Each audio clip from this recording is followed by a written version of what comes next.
bazat e fesë dhe fen ton e ka sqaruar Muhamedi sallallahu alaihi wasallam në mënyrë të plotë dhe komplete. Andaj nuk i takon askujt pas tij të shtojë diçka dhe të pretendoj se kjo është prej fesë.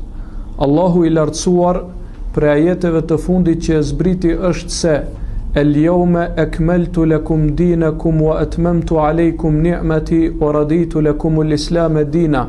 Thot Allahu i lartësuar, sot u aplotsova për ju fen tuaj dhe u përmbusha juve dhuntin time ndajush dhe jam i kënaqur që Islami të jetë fe juaj. Diçka që është e përsosur nuk ka mundësi që t'i shtohet diçka asaj. Muhamedi sallallahu alaihi wasallam nuk ka lënë vepër të hajrit dhe besim të sakt pa ia sqaruar umetit vet, dhe nuk ka lënë vepër të sherrit dhe besim të devijuar pa ia tërhekur vërejtjen prej tij umetit të vet.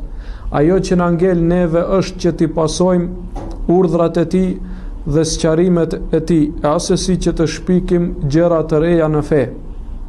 Sepse nuk ka mundësi që diçka që është e përsosur t'i shtohet diçka asaj, sepse nëse ka nevojë për shtesë, atëherë nuk do të ishte e përsosur.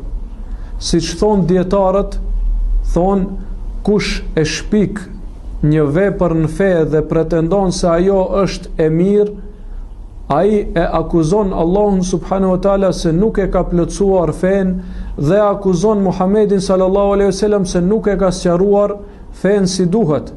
Andaj duhet kemi kujdes dhe ta kemi qartë se feja jonë është e përsosur. Çdo gjë, çdo besim, çdo vepër pejgamberi sallallahu alaihi wasallam e ka sqaruar dhe ne duhet që t'i kthehemi atij dhe askujt tjetër në këtë drejtim.